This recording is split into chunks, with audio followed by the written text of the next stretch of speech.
Trying to snow brighten. This is a story called The Shifty Lad from a collection of fairy tales called the Lilac Fairy Book, compiled by Andrew Lang. The Shifty Lad. In the land of Erin there dwelt long ago a widow who had an only son. He was a clever boy, so she saved up enough money to send him to school, and as soon as he was old enough to apprentice him to any trade that he would choose. But when the time came, he said he would not be bound to any trade and that he meant to be a thief. Now his mother was very sorrowful when she heard of this, but she knew quite well that if she tried to stop him having his own way, he would only grow more determined. So the answer she made was that the end of thieves was hanging at the bridge of Dublin, and then she left him alone, hoping that when he was older he might become more sensible. One day she was going to church to hear a sermon from a great preacher, and she begged the Shifty Lad, as the neighbours called him from a tricks he played, to come with her. But he only laughed and declared that he did not like sermons, adding, "However, I will promise you this, that the first trade you hear named after you come out from church shall be my trade for the rest of my life." These words gave a little comfort to the poor woman, and her heart was lighter than before as she bade him farewell. When the Shifty Lad thought that the hour had nearly come for the sermon to be over, he hid himself in some bushes in a little path that led straight to his mother's house. And as she passed along, thinking of all the good things she had heard, a voice shouted close to her ear, "Robbery, robbery, robbery!" The suddenness of it made her jump.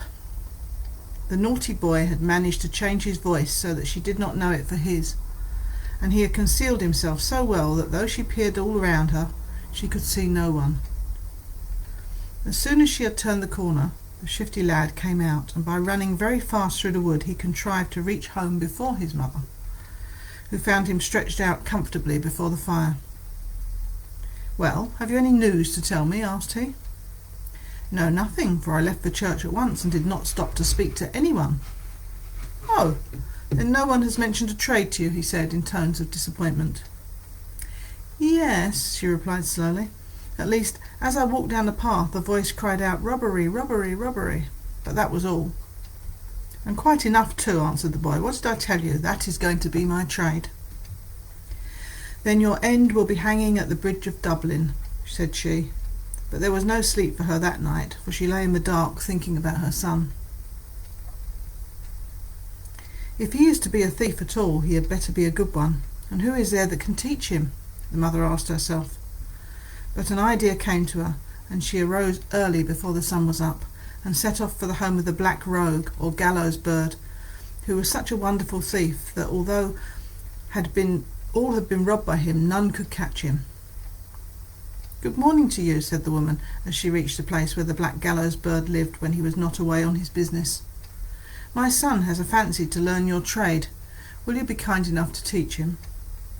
"If he is clever, I don't mind trying," answered the black gallows bird, "and of course, if anyone can turn him into a first-rate thief, it is I.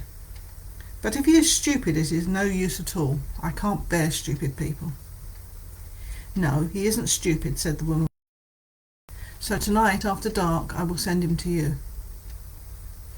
The Shifty Lad jumped for joy when his mother told him where she had been. "I will be the best thief in all Erin," he cried, and paid no heed when his mother shook her head and murmured something about the bridge of Dublin. Every evening after dark the Shifty Lad went home to the home of the black gallows bird, and many were the new tricks he learned. By and by he was allowed to go out with the bird and watch him at work, and at last there came a day when his master thought that he had grown clever enough to help him in a big robbery. There is a rich farmer up there on the hill who has just sold all his fat cattle for much money, and has bought some lean ones which will cost him little. Now it happens that while he has received the money for the fat cattle, he has not yet paid the price of the thin ones, which he has in the cowhouse. Tomorrow he will go to the market with the money in his hand. When all is quiet, we will hide in the loft. There was no moon, and it was the night of Halloween, and everyone was burning nuts and catching apples in a tub of water with their hands tied, and playing all sorts of other games, till the Shifty Lad grew quite tired of waiting for them to get to bed. The black gallows bird, who was more accustomed to the business, tucked himself up on the hay and went to sleep, telling the boy to wake him when the merrymakers had departed. But the Shifty Lad, who could keep still no longer, crept down to the cowshed and loosened the heads of the cattle which were tied, and they began to kick each other and bellow, and made such a noise that the company in the farmhouse ran out to tie them up again. Then the Shifty Lad entered the room and picked up a big handful of nuts and returned to the loft, where the Black Rogue was still sleeping. At first the Shifty Lad shut his eyes too, but very soon he sat up, and taking a big needle and thread from his pocket, he sewed the hem of the black gallows bird coat to a heavy piece of bullock's hide that was hanging at his back. By this time all the cattle were tied up again, but as the people could not find their nuts, they sat around the fire to tell stories. "I will crack a nut," said the Shifty Lad. "You shall not," cried the black gallows bird, "they will hear you." "I don't care," answered the Shifty Lad. "I never spend Halloween yet without cracking a nut," and he cracked one. "Someone is cracking nuts up there," said one of the merrymakers in the farmhouse. "Come quickly and we will see who it is." He spoke loudly, and the black gallows bird heard and ran out of the loft, dragging the big leather hide after him which the Shifty Lad had sewed to his coat. "He is stealing my hide," shouted the farmer, and they all darted after him, but he was too swift for them. And at last he managed to tear the hide from his coat, and then he flew like a hare until he reached his old hiding place. But all this took a long time, and meanwhile the Shifty Lad got down from the loft and searched the house till he found the chest with the gold and silver in it, concealed behind a load of straw and covered with loads of bread and a great cheese. The Shifty Lad slung the money bags round his shoulders and took the bread and the cheese under his arm, and then set out quietly for the Black Rogue's house. "Here you are at last, you villain," cried his master in great wrath, "but I will be revenged on you."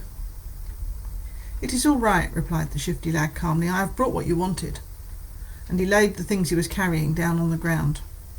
"Ah, you are the better thief," said the Black Rogue's wife, and the Black Rogue added, "Yes, it is you who are the clever boy," and they divided the spoil, and the black gallows bird had one half and the Shifty Lad the other half. A few weeks after that the black gallows bird had news of a wedding that was to be held near the town, and the bridegroom had many friends, and everybody sent him a present. Now a rich farmer who lived up near the moor thought that nothing was so useful to a young couple when they first began to keep house as a fine fat sheep.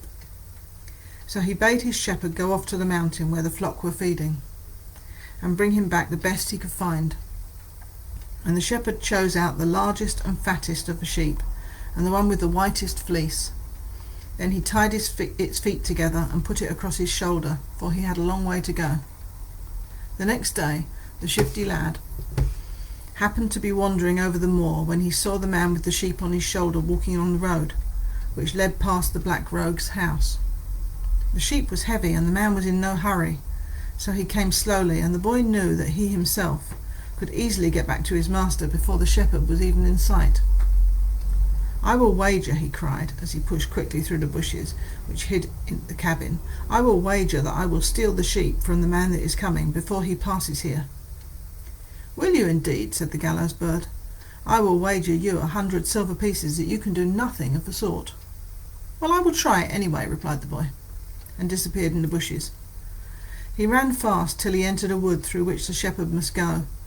Then he stopped, and taking off one of his shoes, smeared it with mud and set it in the path. When this was done, he slipped behind a rock and waited. Very soon the man came up, and seeing the shoe lying there, he stopped and looked at it. "It is a good shoe," he said to himself, "but very dirty. Still, if I had its fellow, I would be at the trouble of cleaning it." So he threw the shoe down again and went on. The Shifty Lad smiled as he heard him, and picking up the shoe he crept round by a short way and laid the other shoe on the path. A few minutes after the shepherd arrived and beheld the second shoe lying on the path. "Why, that is the fellow of the dirty shoe," he exclaimed when he saw it. "I will go back and pick up the other one, then I shall have a pair of good shoes." And he put the sheep on the grass and returned to fetch the shoe. Then the Shifty Lad put on his shoes and, picking up the sheep, carried it home, and the Black Rogue paid him the 100 marks of his wager. When the shepherd reached the farmhouse that night, he told his tale to his master, who scolded him for being stupid and careless, and bade him go the next day to the mountain and fetch him a kid, and he would send that as a wedding gift. But the Shifty Lad was on the lookout and hid himself in the wood. And the moment the man drew near with the kid on his shoulders, he began to bleat like a sheep, and no one, not even the sheep's own mother, could have told the difference. Why, it must have got its feet loose and have strayed after all, thought the man, and he put the kid on the grass and hurried off in the direction of the bleating. Then the boy ran back and picked up the kid and took it to the black gallows bird. The shepherd could hardly believe his eyes when he returned from seeking the sheep and found the kid had vanished. He was afraid to go home and tell the same tale that he had told yesterday, so he searched the wood through and through till night was nearly come. Then he felt there was no help for it. He must go home and confess to his master. Of course, the farmer was very angry at this second misfortune, but this time he told him to drive one of the big bulls from the mountain, and warned him that if he lost that, he would lose his place also. Again the Shifty Lad, who was on the watch, perceived him pass by, and when he saw the man returning with the great bull, he cried to the black rogue, "Be quick and come into the wood, and we will try and get the bull also." "But how can we do that?" asked the black rogue. "Oh, quite easily. You hide yourself out there and baa like a sheep, and I will go in the other direction and bleat like a kid. It will be all right, I assure you." The shepherd was walking slowly, driving the bull before him, when suddenly he heard a loud baa amongst the bushes far away on one side of the path, and a feeble bleat answering it from the other side. "Why, it must be the sheep and the kid that I lost," said he. "Surely it must." And tying the bull hastily to a tree, he went off after the sheep and the kid, and searched the wood till he was tired. Of course, by the time he came back, the two thieves had driven the bull home and killed him for meat, so the man was obliged to go to his master and confess that he had been tricked again. After this, the black rogue and the Shifty Lad grew bolder and bolder, and stole great quantities of cattle and sold them and grew quite rich. One day they were returning from the market with a large sum of money in their pockets when they passed a gallows erected on the top of a hill. "Let us stop and look at that gallows," exclaimed the Shifty Lad. "I have never seen one so close before, yet some say that it is the end of all thieves." There was no one in sight, and they carefully examined every part of it. "I wonder how it feels to be hanged," said the Shifty Lad. "I should like to know, in case they ever catch me. I'll try first, then you can do so." As he spoke, he fastened the loose cord about his neck, and when it was quite secure, he told the black rogue to take the other end of the rope and draw him up from the ground. "When I am tired of it, I will shake my legs, and then you must let me down," said he. The black rogue drew up the rope, but in half a minute the Shifty Lad's legs began to shake, and he quickly let it down again. "You can't imagine what a funny feeling hanging gives you," murmured the Shifty Lad, who looked rather purple in the face and spoke in an odd voice. "I don't think you have ever tried it, or you wouldn't have let me go up first. Why, it is the pleasantest thing I've ever done. I was shaking my legs from sheer delight, and if you had been there you would have shaken your legs too." "Well, let me try if it is so nice," answered the black rogue, "but be sure you tie the knot securely, for I don't want to fall down and break my neck." "Oh, I will see to that," replied the Shifty Lad. "When you are tired, just whistle and I'll let you down." So the black rogue was drawn up, and as soon as he was as high as the rope would allow him to go, the Shifty Lad called to him, "Don't forget to whistle when you want to come down, but if you are enjoying yourself, as I did, just shake your legs." And in a moment the black rogue's legs began to shake and kick, and the Shifty Lad stood below watching him and laughing heartily. "Oh, how funny you are! If you could only see yourself, oh, you are funny. But when you have had enough, whistle and you shall be let down." And he rocked again with laughter, but no whistle came, and soon the legs ceased to shake and kick, for the black gallows bird was dead, as the Shifty Lad intended he should be. Then he went home to the black rogue's wife and told her that her husband was dead, and that he was ready to marry her if she liked. But the woman had been fond of the black rogue, thief though he was, and she shrank from the Shifty Lad in horror and set the people after him, and he had to fly to another part of the country where no one knew of his doings. Perhaps If the Shifty Lad's mother knew anything of this, she may have thought that by this time her son might be tired of stealing and ready to try some honest trade. But in reality he loved the tricks and danger, and life would have seemed very dull without them. So he went on just as before, and made friends whom he taught to be as wicked as himself, till they took to robbing the king's storehouses, and by the advice of the wise man the king sent out soldiers to catch the band of thieves. For a long while they tried in vain to lay hands on them. The Shifty Lad was too clever for all of them, and if they laid traps he laid better ones. At last one night he stole upon some soldiers while they were asleep in a barn and killed them, and persuaded the villagers that if they did not kill the other soldiers before morning, they would certainly be killed themselves. Thus it happened that when the sun rose not a single soldier was alive in the village. Of course this news soon reached the king's ears, and he was very angry, and summoned the wise man to take counsel with him. And this was the counsel of the wise man, that he should invite all the people in the countryside to a ball, and among them the bold and impudent thief would be sure to come, and would be sure to ask the king's daughter to dance with him. "Your counsel is good," said the king, who made his feast and prepared for the ball, and all the people of the countryside were present, and the Shifty Lad came with them. When everyone had eaten and drunk as much as they wanted, they went into the ballroom. There was a great throng, and while they were passing through the door, the wise man, who had a bottle of black ointment hidden in his robe, placed a tiny dot on the cheek of the Shifty Lad near his ear. The Shifty Lad felt nothing, but as he approached the king's daughter to ask her to be his partner, he caught sight of the black dot in a silver mirror. Instantly he guessed who had put it there and why. But he said nothing, and danced so beautifully that the princess was quite delighted with him. At the end of the dance he bowed low to his partner and left her to mingle with the crowd that was filling the doorway. As he passed the wise man he contrived not only to steal the bottle, but to place 2 black dots on his face, and 1 on the faces of 20 other men. Then he slipped the bottle back into the wise man's robe. By and by he went up to the king's daughter again and begged for the honour of another dance. She consented, and while he was stooping to tie the ribbons on his shoe, she took out from her pocket another bottle which the wizard had given her, and put a black dot on his cheek. But she was not as skilful as the wise man, and the Shifty Lad felt the touch of her fingers. So as soon as the dance was over, he contrived to place a second black dot on the faces of the 20 men and 2 more on the wizard, after which he slipped the bottle into her pocket. At length the ball came to an end, and then the king ordered all the doors to be shut, and search made for a man with 2 black dots on his cheek.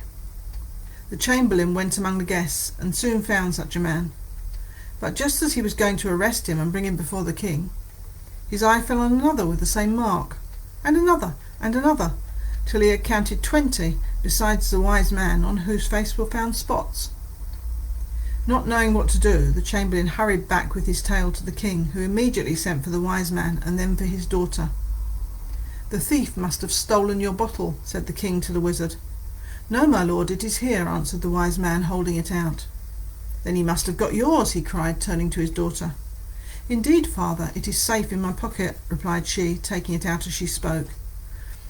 And they all 3 looked at each other and remained silent. "Well," said the king at last, "the man who has done this is cleverer than most men, and if he will make himself known to me, he shall marry the princess and govern half my kingdom while I am alive, and the whole of it when I am dead. Go and announce this in the ballroom," he added to an attendant, "and bring the fellow hither." So the attendant went into the ballroom and did as the king had bidden him, when to his surprise not 1 man but 20 stepped forward, all with black dots on their faces. "I am the person you want," they exclaimed at once, and the attendant, as much bewildered as the chamberlain had been, desired them to follow into the king's presence.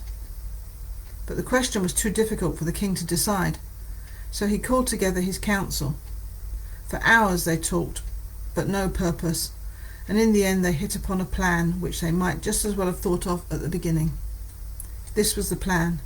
A child was to be brought to the palace, and next the king's daughter would give her an apple. Then the child was to take the apple and be led into a room where the 20 men with the black dots were sitting in a ring. and to whomsoever the child gave the apple, that man should marry the king's daughter. Of course, said the king, it may not be the right man, after all, but then again it may be. Anyway, it's the best we can do. The princess herself led the child into the room where the 20 men were now seated. She stood in the centre of the ring for a moment, looking at one man after another, then held out the apple to the Shifty Lad, who was twisting a shaving of wood around his finger and had the mouthpiece of a bagpipe hanging from his neck. You ought not to have anything which the others have not got, said the chamberlain, who had accompanied the princess. And he bade the child stand outside for a minute while he took away the shaving and the mouthpiece and made the Shifty Lad change his place. Then he called the child in, but the little girl knew him again and went straight up to him with the apple. This is the man whom the child has twice chosen, said the chamberlain, signing to the Shifty Lad to kneel before the king. It was all quite fair, we tried it twice over. In this way the Shifty Lad won the king's daughter, and they were married the next day. A few days later the bride and bridegroom were taking a walk together, and the path led down to the river, and over the river was a bridge. And what bridge may this be? Asked the Shifty Lad, and the princess told him that this was the bridge of Dublin. Is it indeed? Cried he. Well, now many is the time that my mother has said, when I played her a trick, that my end would be that I should hang on the bridge of Dublin. Oh, well, if you want to fulfil her prophecies, laughed the princess, you have only to let me tie my handkerchief around your ankle, and I will hold you as you hang over the wall of the bridge. That will be fun, said he, but you are not strong enough to hold me up. Oh, yes, I am, said the princess, just try. So at last he let her bind the handkerchief round his ankle and hang him over the wall, and they both laughed and jested at the strength of the princess. Now pull me up again, called he. But as he spoke, a great cry arose that the palace was burning. The princess turned round with a start and let go her handkerchief, and the Shifty Lad fell and struck his head on a stone and died in an instant. So his mother's prophecy had come true after all.